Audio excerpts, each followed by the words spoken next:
Greetings. Thank you for having me. It's a pleasure to be with you today, a year after coming over to talk about greenhouse gas emissions. And just a quick poll, are there any folks in the audience who would rather hear about that today?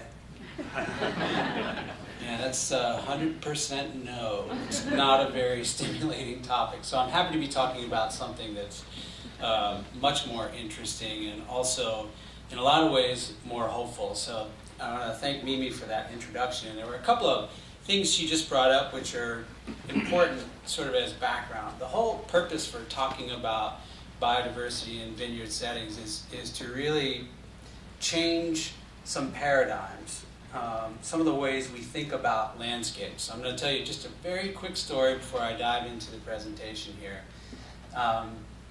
2 weeks ago was spring break for most Oregon universities. And I took that opportunity to do a little road trip through southeastern Oregon just to get out into the desert and get on some back roads where there were fewer humans and more open landscapes. And at some point, I made a very poor decision and checked my email. And it was poor in the sense that I should have just had the stamina to stay away from the phone for that period of time. But it was very good in that I encountered an email dialogue. I was looped into a group discussion. It was a whole bunch of Oregon Department of Fish and Wildlife employees.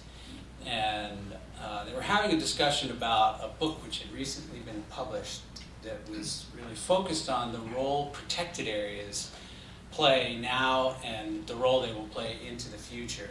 And the whole discussion was about how important protected areas will be for conservation of biodiversity. And this discussion, the email discussion, to my surprise and delight, was really critical about this focus on protected areas and questioning the idea of putting all of our eggs into the protected area basket for biodiversity and sustainability more broadly. And so I had a couple of days to think about it and think about how I wanted to contribute to the conversation. And I finally did, and I wrote my reply. And in that reply, I essentially stated that the next challenge of conservation in the United States and more broadly globally will not be about setting aside large protected areas where humans are less a part of the landscape.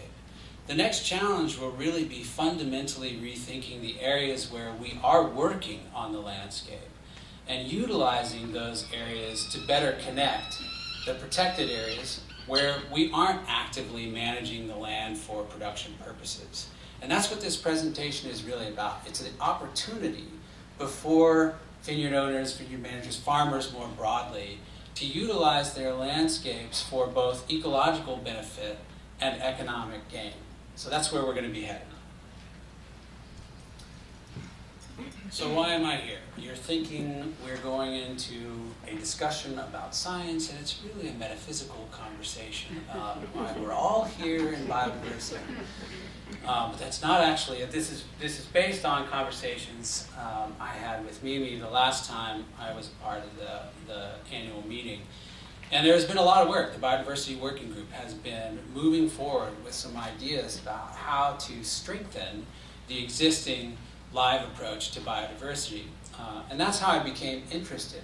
I'm really very interested in thinking about how we can utilize ecological theory and practice and apply that to a managed landscape setting.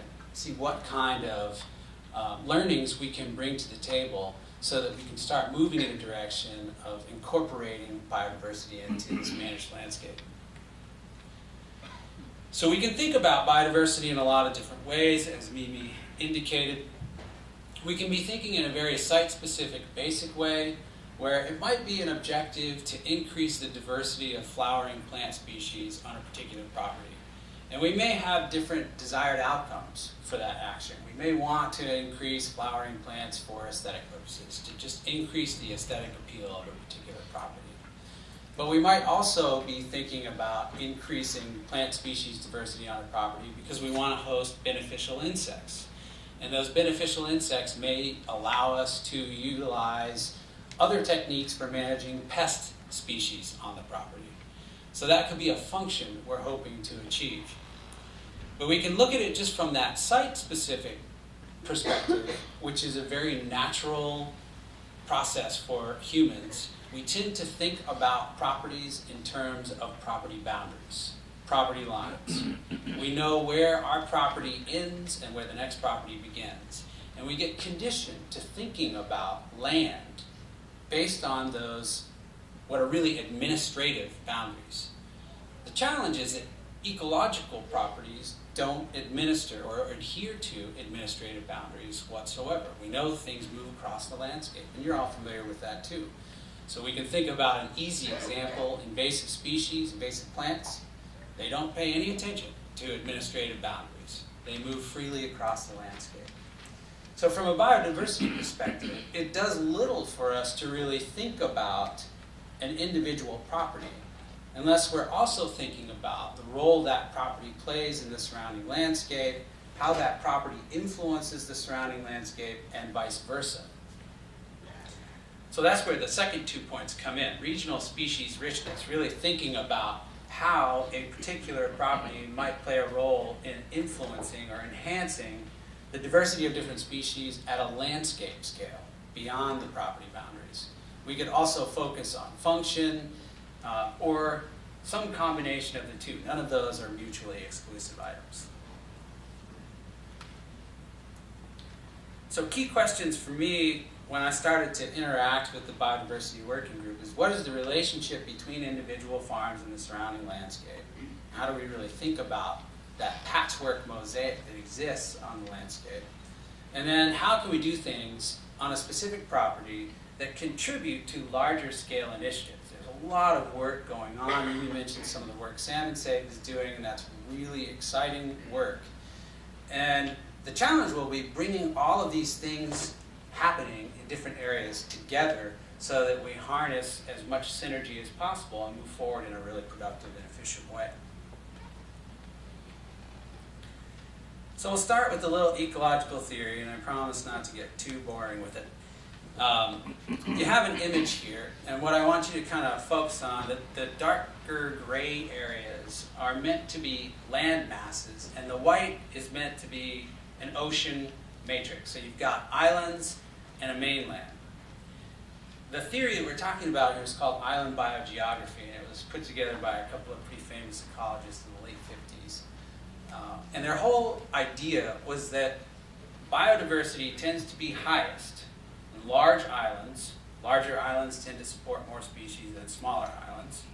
And it also tends to be higher on islands that are closer to the mainland, where they have access to sources of dispersing organisms, whether it's plants, animals, insects, what have you.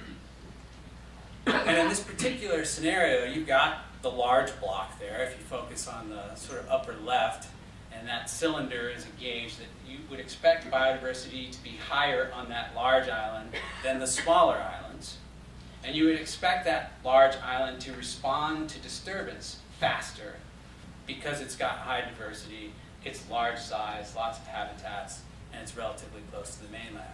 Similarly, if you shift to the bottom, you have two islands which are relatively similar in terms of their overall size, but the one that's closer to the mainland is expected to have higher rates of biodiversity and respond faster to disturbances. And in this case, we might be talking about something like hurricanes as a disturbance.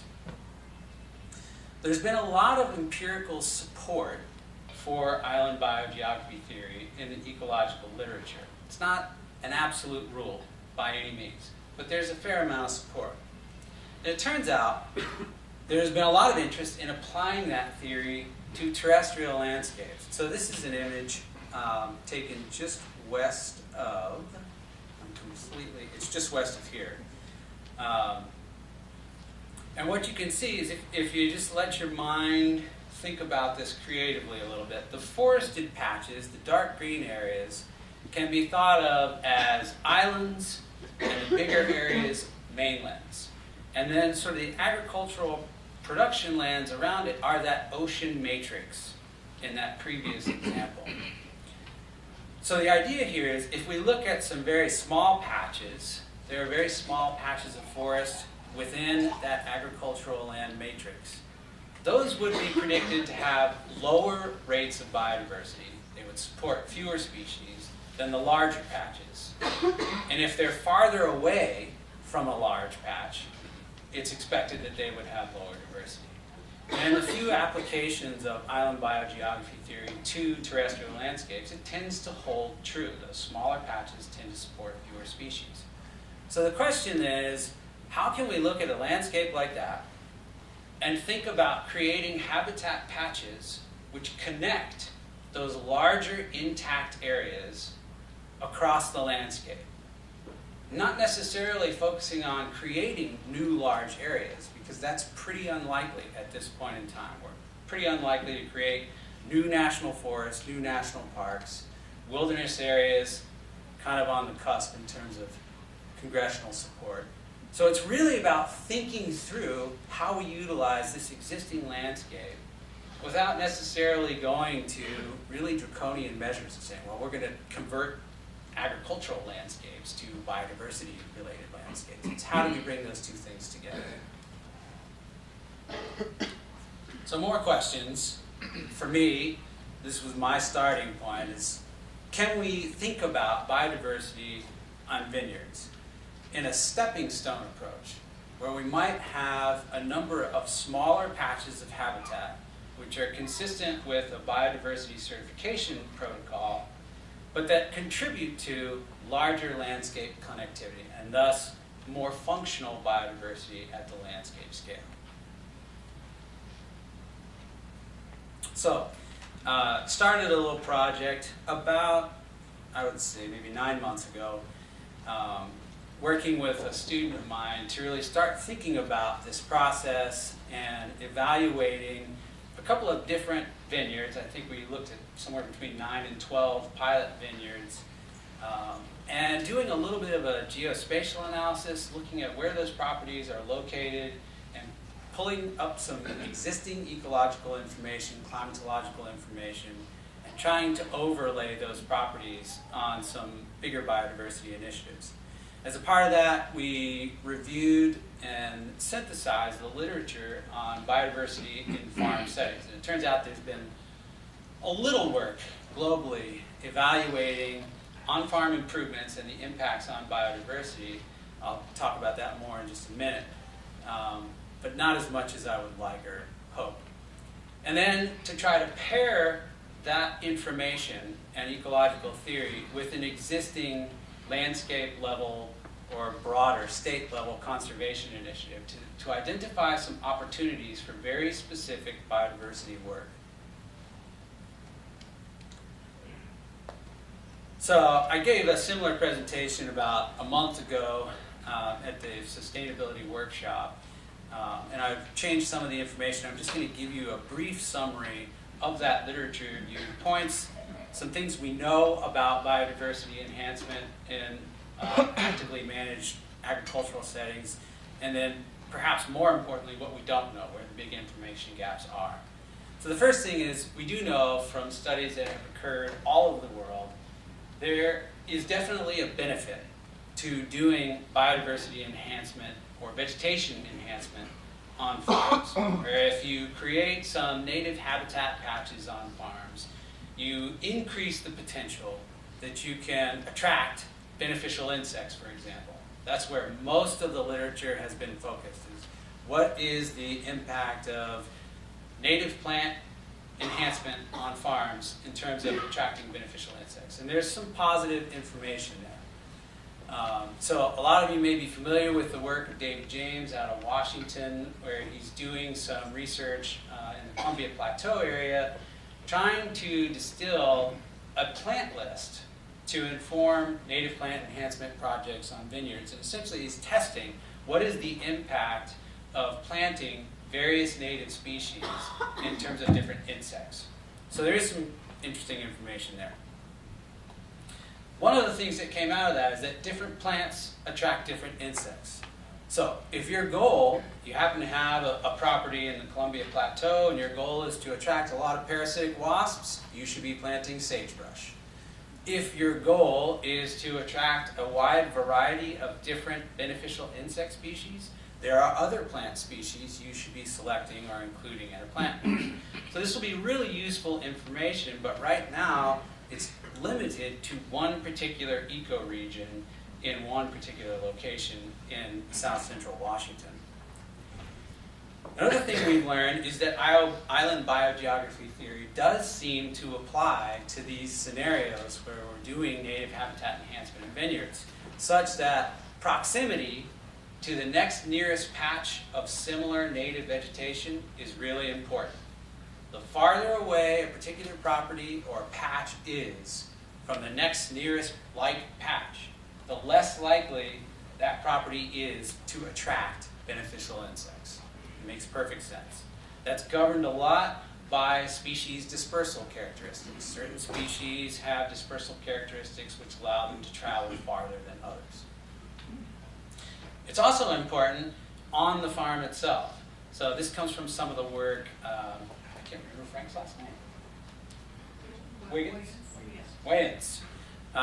From Europe, where they were looking at on-farm biodiversity improvements with the specific focus of bringing beneficial insects into that farm setting and reducing the amount of toxins required for treating pests. And one of the things they found is that if most of that habitat improvement or vegetation improvement occurs at the edge of a property and the production areas are relatively large, the impact of those beneficial insects decreases the farther you move away from the edge.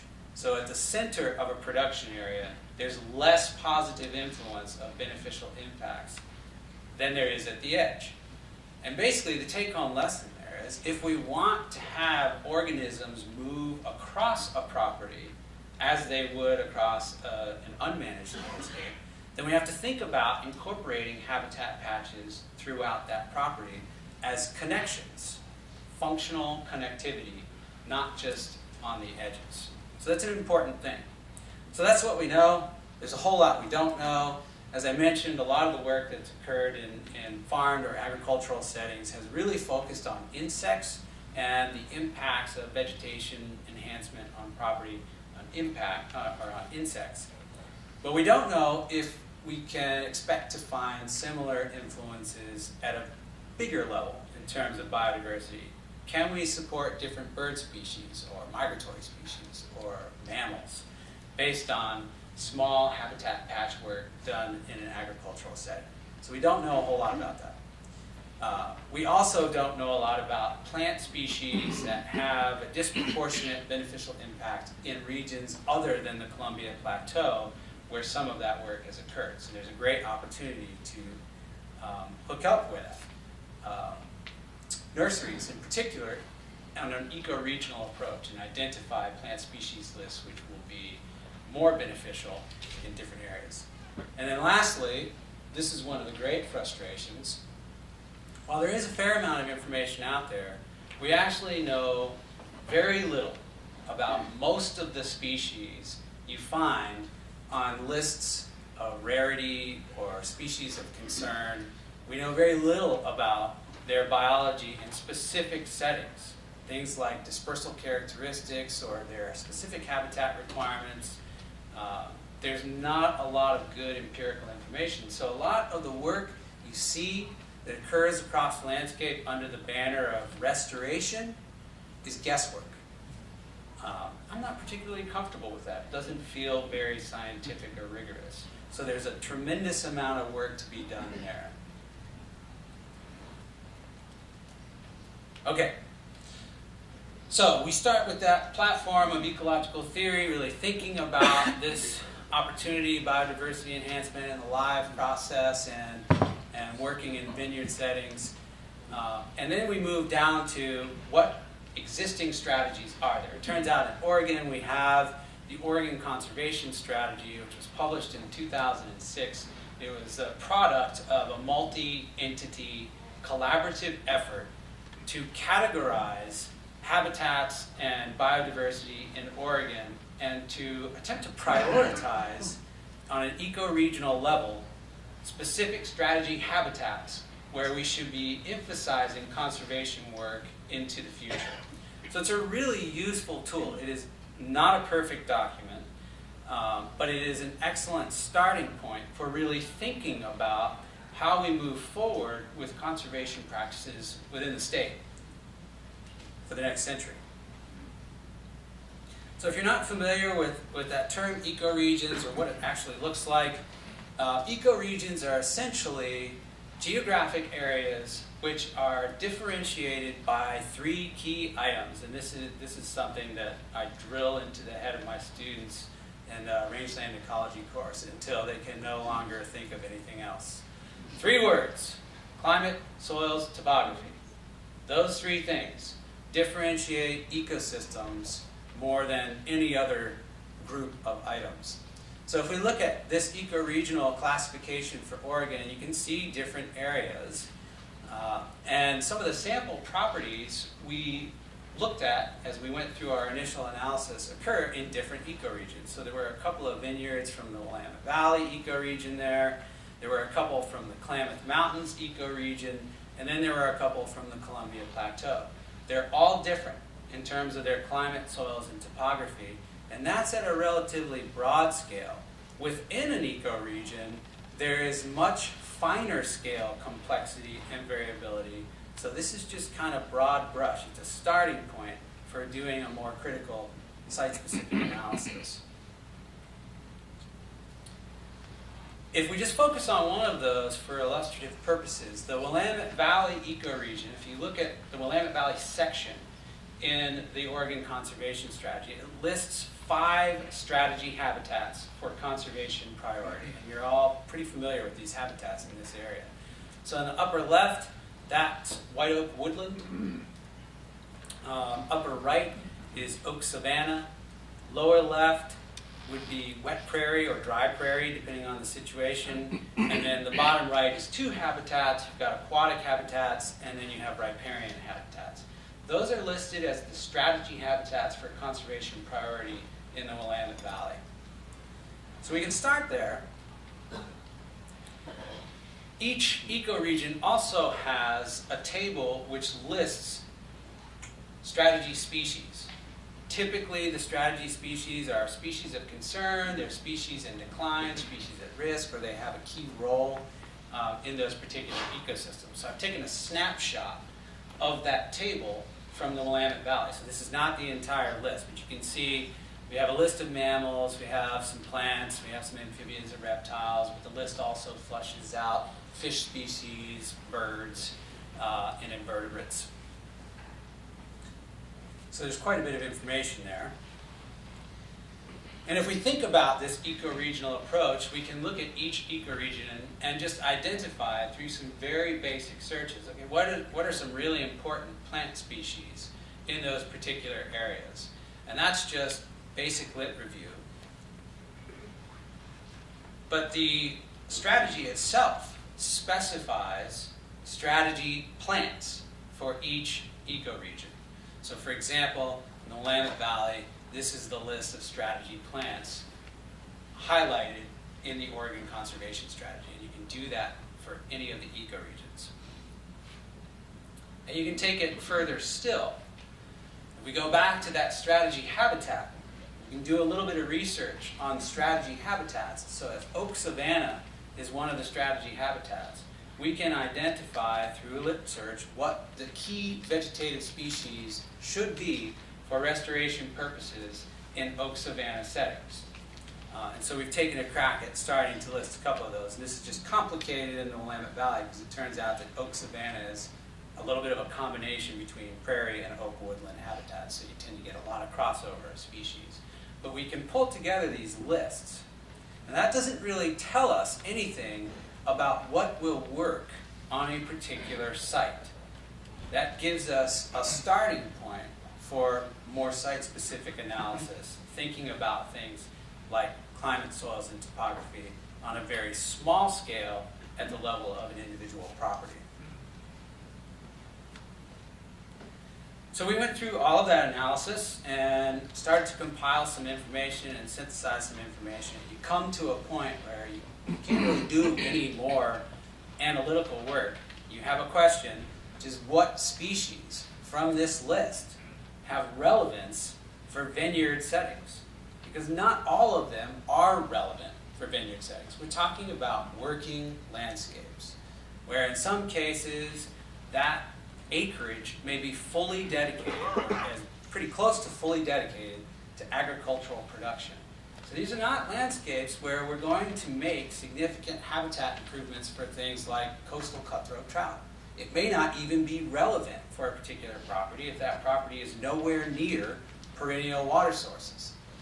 So we had to go through this filtering approach where we said, all right, this is nice. The Oregon Conservation Strategy is a useful starting point. How do we filter this list down to some species we can use as a focus for conservation efforts on farm? So this is what our decision system looked like. So about half of these parameters are related to the biology of a species itself. And the others are based on the site and landscape features. So if we start at the top, and we'll kind of go counterclockwise. The top one, species sensitivity to disturbance. If I give you a specific example, back on that image I showed you, the snapshot from the Oregon Conservation Strategy for the Willamette Valley. 2 bat species are mentioned, Townsend's big-eared bat and the California myotis.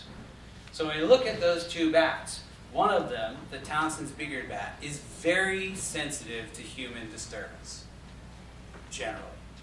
Given that characteristic, probably not a great species to focus on for agricultural settings where we may have a really high degree of human disturbance, both in terms of activity and land conversion. So that doesn't make sense as a focal point. But the California myotis is more adapted to working landscapes, and so it might be appropriate to focus on a species like that. So we considered sensitivity to disturbance as one of our filtering factors. We also looked at species habitat requirements. So in some cases, species are generalists. They can occur in a wide variety of different habitat types, and they can deal with a lot of different levels of disturbance. And in some cases, they have very specific habitat requirements for brooding, for foraging, whatever it happens to be, overwintering. So we considered those as well. Species dispersal traits. If we know, for example, that a native bumblebee has a maximum dispersal distance of 2 kilometers and it has to find 3 different types of habitat within that 2-kilometer radius, we better know where those habitats are before we start throwing out across-the-board blanket biodiversity recommendations for native bumblebees. And then just kind of moving around, knowing the surrounding landscape context is really important. So in our initial analysis, we just used Google Earth images. So I would identify a particular property and zoom in with Google Earth and take a look at the surrounding landscape context. So is a particular property surrounded entirely by other farms? And are those farms intensively managed, acre to acre? Are there nearby corridors, existing riparian corridors or forest corridors? So how isolated is a particular property and what influence does that have from a conservation planning perspective? And then lastly, the site land use piece is really just identifying what's happening on the site, not just from a management perspective, but spatially, what's being done where. So that's what we used as our filter, and we combined all that information and tried to sort species by their degree of relevance, recognizing that we want these to be healthy, functioning, economically productive landscapes, but we think we can also have them support biodiversity if we do a fine enough filter approach. So going through our analysis, we have enough information about sensitivity to disturbance for some species that we can move forward. We do have enough information for a limited number of species in terms of their habitat requirements that we can probably move forward. The work Nicole is doing with Finder's blue butterfly is a great example of that. There's been a ton of empirical research on Finder's blue, so we know quite a bit about how it responds to specific habitat improvements in different contexts. Species dispersal traits, kind of up in the air. For some species, we know quite a bit about their dispersal traits and preferences. For other species, we don't know nearly enough. And so that one's a little bit of a question mark. The surrounding landscape, is a big question mark. So in some of the conversations I've had with Nicole about oak restoration strategies at the landscape scale, there is imagery available that attempts to evaluate what habitat looks like today at a landscape scale, where you find oak woodland and oak prairie type habitats. But it's very coarse scale, and it hasn't necessarily been ground truth, particularly at a large scale. So for something like the Willamette Valley as an ecoregion, there's nothing that exists that is really fine-grained to tell us where habitat exists and in what quality that habitat exists. So there is a huge question mark there in terms of what does the landscape actually look like, and how might we begin strategizing where to invest restoration efforts. And then the site land use piece, a part of what we wanted to do initially with this sample of properties was to get out and do some site visits. And I haven't been able to do that yet, but it's still on the table to get out and look at the site and identify, okay, are we talking about areas set aside out of production? Are they right next to a house or another structure where there might be a high level of disturbance or human activity? Where are those patches located, and how are they configured in a landscape scale? So there are a number of species where we feel like we have enough information that we could start to do some more specific analyses and pilot projects on the ground. I mentioned the Fender's Blue, the Kincaid's Lupin. Some of you may just shudder when you see these species listed because they're federally listed species and they can be controversial. But we happen to know a fair amount about both of them, and so that information is power in terms of strategic approaches to conservation on property. But other species like the grasshopper sparrow or chipper sparrow, there's a fair amount of information available, and so we can start to look at those species. They tend to be more tolerant of humans and human disturbance, so that's a starting point for thinking more strategically about specific on-farm habitat improvements and making recommendations individual property owners and managers can follow within an eco-regional approach. Okay.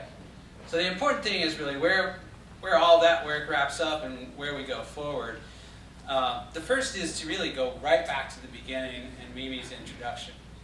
There is science involved in this question about biodiversity enhancement, but I would argue that most of what we're talking about is value-driven, and it's a choice. There are decisions to be made about what values, ecological values, we wish to pursue.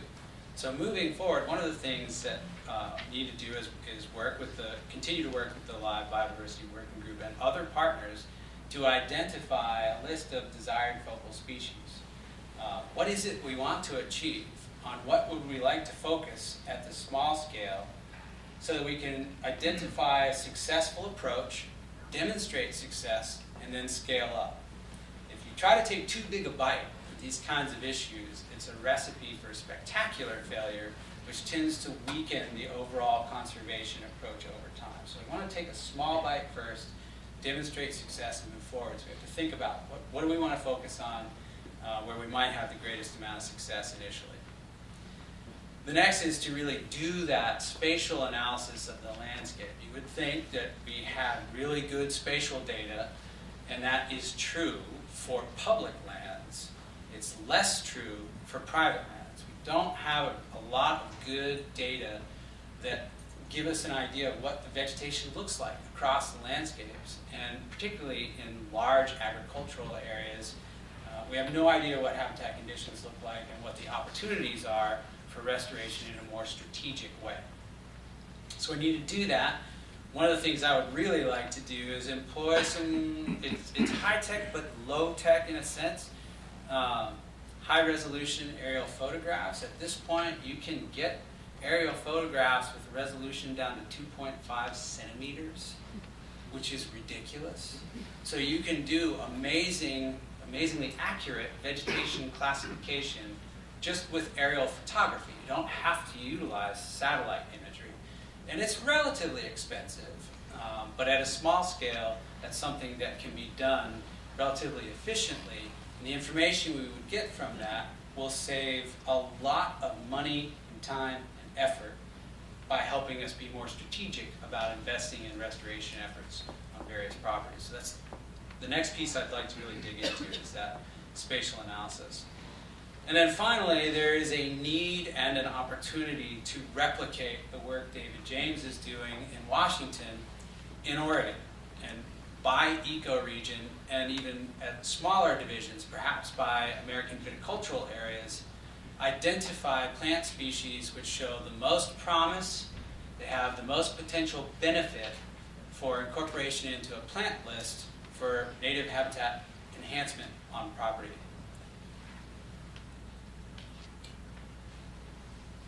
So, there's a ton of information behind this presentation. I'm happy to share any of that with folks who are interested, but I want to just kind of cut my part of this off here and allow some time for questions or comments. This is just one approach. There are lots of different ways we could approach this subject of on-property enhancement. And so I'd welcome any comments you might have or ideas. Straight up criticism. Grab a mic for you. There's another one here. I just had a quick thought while I was up here.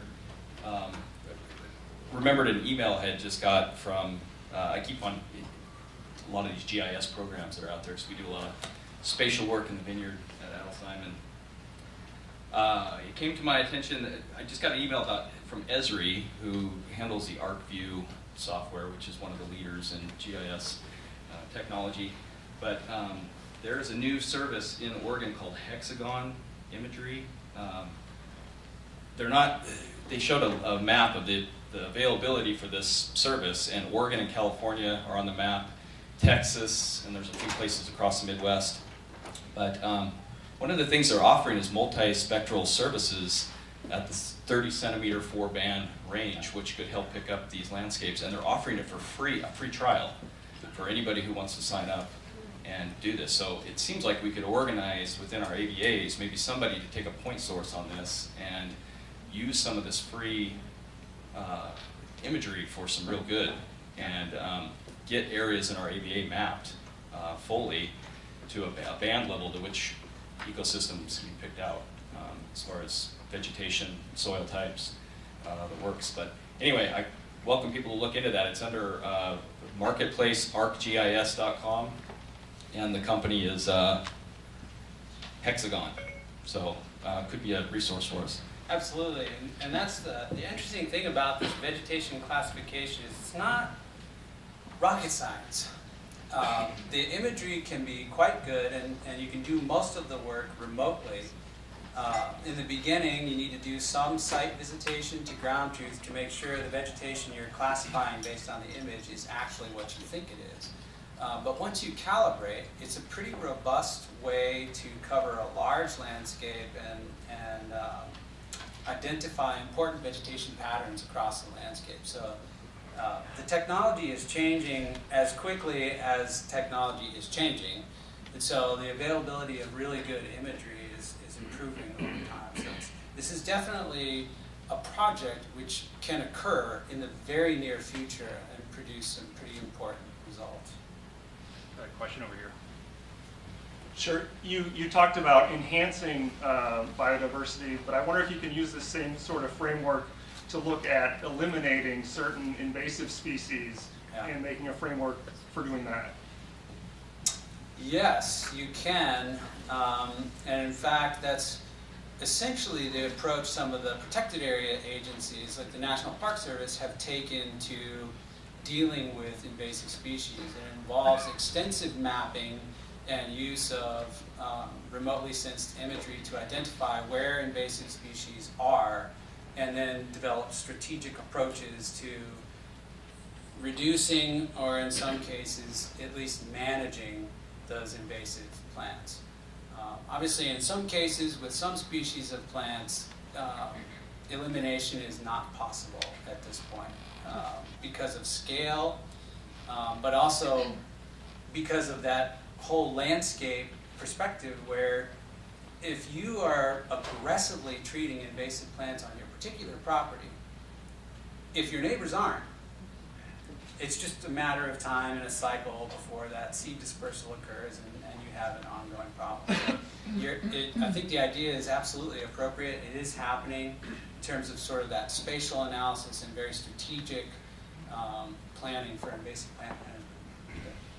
And Russell, I should say, you might in particular want to talk to Nicole, because if species removal would be part of restoration on your particular place, which I've seen, and there's a lot of potential there, there are programs like Nicole's that come with a lot of access to tools to help you do that and develop a long-term management strategy for mitigation if species removal is a large part of that.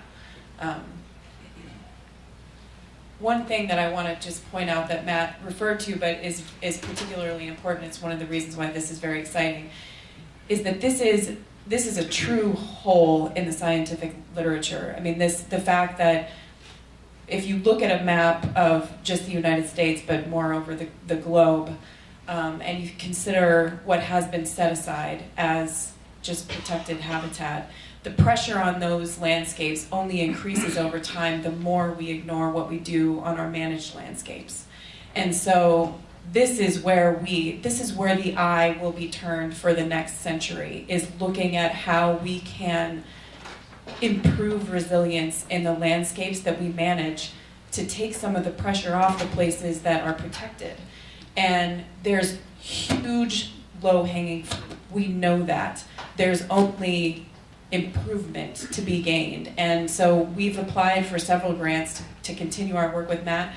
If any of you find this interesting and think that it's worth pursuing, we welcome you to join the Biodiversity Working Group, because the more of us who can volunteer a little bit of time here and there to help find the money and the low-hanging fruit and work on our own properties, I promise you this is going to be incredibly important in the next couple of decades in this country. And if we, again, can be leaders in agriculture, just think of what we could accomplish in a very short period of time. I mean, we're not talking about doing the whole thing at once. We're talking about very strict methodology to find the smartest way forward, and that's what we do best here.